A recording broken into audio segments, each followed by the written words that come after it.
essa questão do bolsonarismo em regiões pobres, como o Nordeste, e ao mesmo tempo região que tem uma espiritualidade muito, muito forte, não é? A Uhum. influência das igrejas evangélicas na periferia foi muito grande, mas eles também irrigaram muitos recursos de boca de urna, irrigaram, mas eles têm uma rede. Senadora, como é que está a situação regional lá, né, no seu estado? A senhora se elegeu para o Senado, mas a coligação PSB e PT não foi nem sequer ao segundo turno. Agora tem uma governadora do PSDB, aliás, é uma raridade tucanos no Brasil hoje, mas lá em Pernambuco, eis que, né, aconteceu. E como é que está a relação com o governo atual, com a nova governadora? Como é que a senhora está vendo o cenário político, já que, de alguma maneira, saiu uma hegemonia mais centro-esquerda, né, que era liderada pelo PSB, para uma, no mínimo, de centro-direita? Foi muito surpreendente essa vitória de Raquel Lira, né? Eu fui deputada com ela, ela teve 1 mandato e meio, no segundo mandato ela saiu, porque foi eleita prefeita de Caruaru, e tive 3 mandatos com a vice, que era do DEM, historicamente, do PFL, depois do DEM. Com a União Brasil, ela foi para o Cidadania. Então, Pernambuco hoje é governado pelo PSDB e pelo Cidadania. São os partidos das duas, a governadora e a vice. E digo mais, Rovai, nós perdemos 2 vezes. Nós perdemos com Danilo no primeiro turno e perdemos com Marília Reis no segundo turno. Raquel foi ao segundo turno ali no apertadinho, né? Estava disputando pau a pau com Danilo ou com o bolsonarista, que também teve uma votação surpreendente. Eu tive o segundo lugar para o Senado, foi o candidato de Bolsonaro. Eu tive 46% dos votos, ele teve 29%. Foi surpreendente também, porque era um ilustre desconhecido, né? Os outros eram deputados, ex-prefeitos, os outros candidatos. Então, Pernambuco é a primeira vez que o PSDB tem uma projeção aqui no Estado. Sempre existiu, mas muito satélite, né? Até do PSB por um tempo, compôs o governo por um tempo, outras vezes também junto com o antigo DEM, né? Mas Raquel saiu do PSB. Raquel saiu do PSB para ser candidata a prefeita de Caruaru. O PSB tinha outra candidatura, não aceitou o pleito dela, e aí ela saiu e foi para o PSDB. Ela hoje é vice-presidente nacional do PSDB. Né? O presidente é o governador do Rio Grande do Sul, jovem como ela também, ela é uma mulher muito jovem, pode ter 42, 43 anos, né? E a relação nossa com ela ainda não está delineada. Nós nos consideramos de oposição. As urnas nos colocaram na oposição. Né? Temos 3 deputados, a nossa federação tem 7 deputados, são 3 do PT, 3 do PV, aliás, somos 6, e 1 do PCdoB.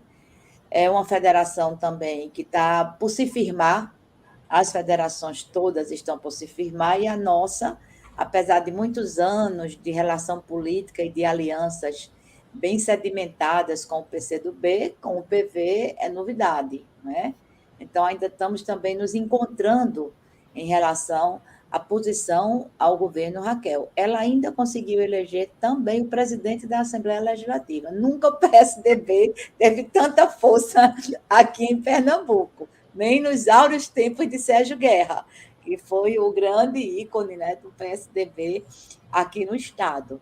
Então, esses primeiros dias de governo dela tem sido também de buscar uma pacificação em relação ao governo Lula, a quem ela não declarou voto, como também não declarou a Bolsonaro, fez uma campanha muitíssimo estadualizada, era como se Pernambuco fosse uma ilha. Eu sou governadora, eu quero tratar dos problemas de Pernambuco, mas tão logo as urnas se fecharam, ela fez sinais em direção ao presidente Lula, em direção a mim, em direção ao senador Humberto Costa, como sendo pessoas que podem ajudá-la nesse processo de governança, né?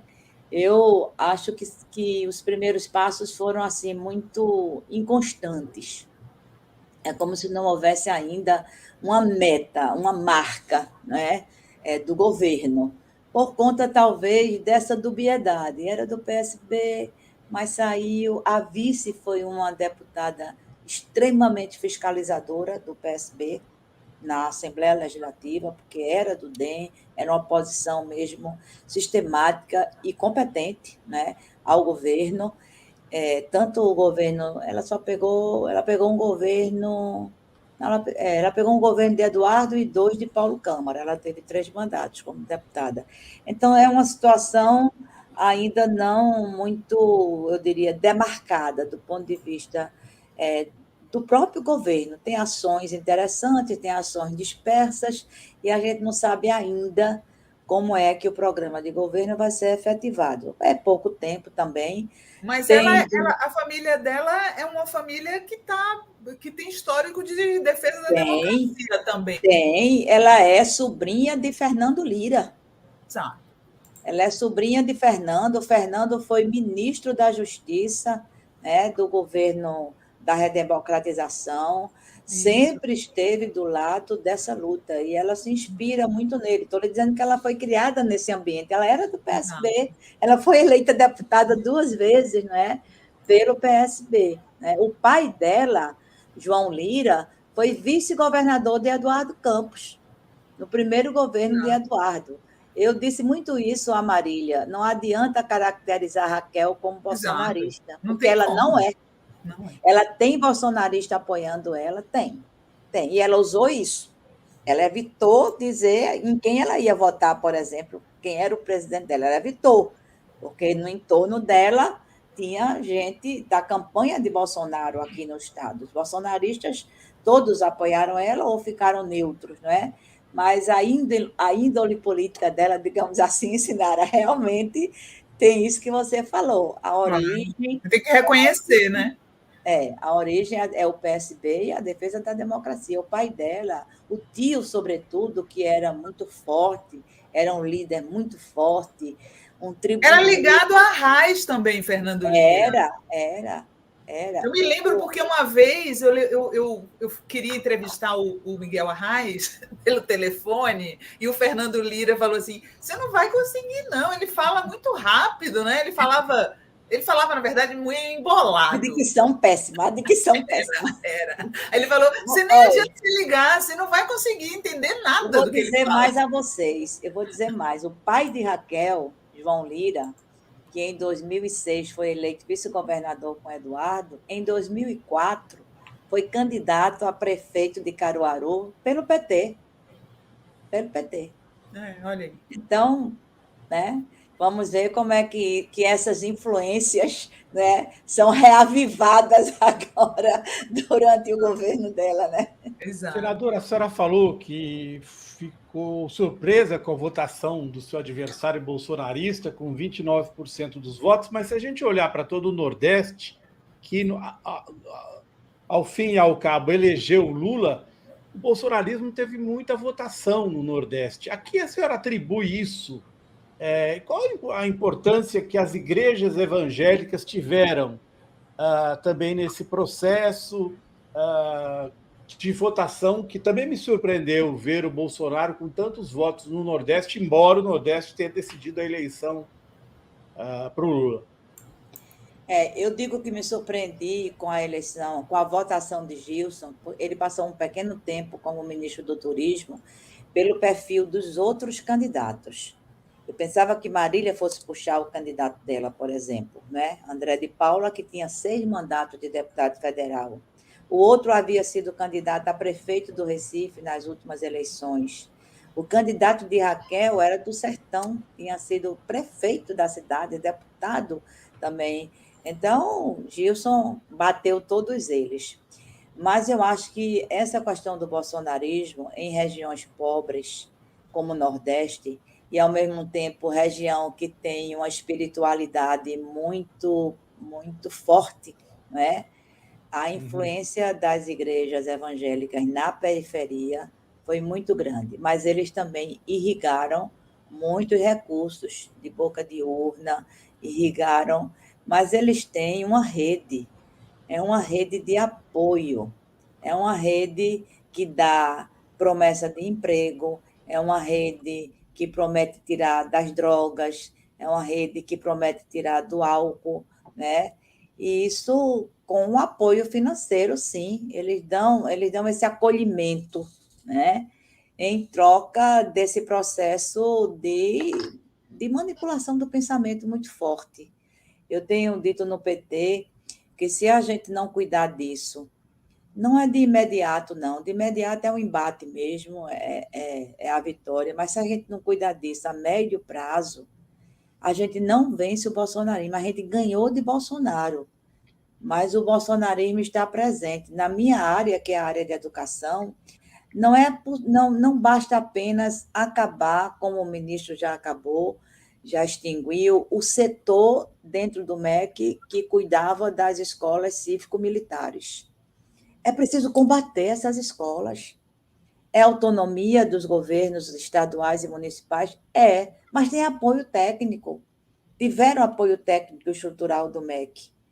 Os oficiais de reserva disputam com os professores com formação pedagógica a forma de educação que vai se dar nessas escolas.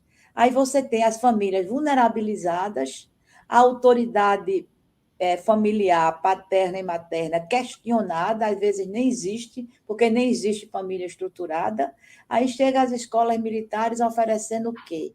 Disciplinamento, ordem, educação, respeito, baseado em quê?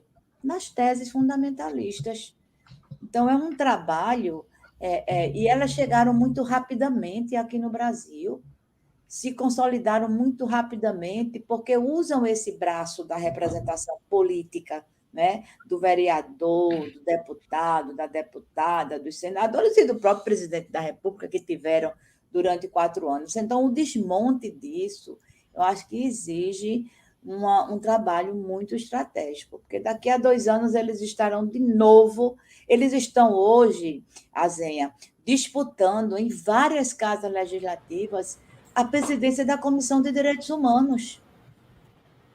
Como vão disputar no Senado também. Por quê? Por conta do que a gente defende como direitos humanos e da concepção deles de direitos humanos, né? Que é uma concepção fundamentalista. Então, a gente vai ter essa disputa durante esse período e é preciso ter um tratamento estratégico que chegue nas bases, que chegue nas periferias, que chegue nas escolas. As igrejas evangélicas não fundamentalistas, né? As igrejas de raiz protestante mesmo, estão, inclusive, muito preocupadas com isso. A própria Igreja Católica tem divisões.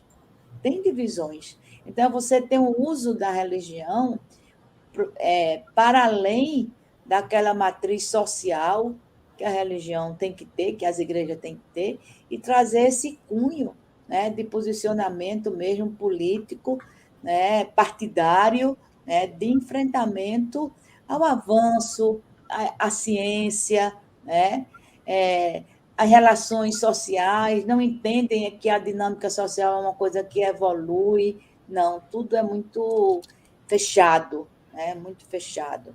Então, vai ser necessário muito trabalho. E eu acho que a educação pode contribuir muito com isso.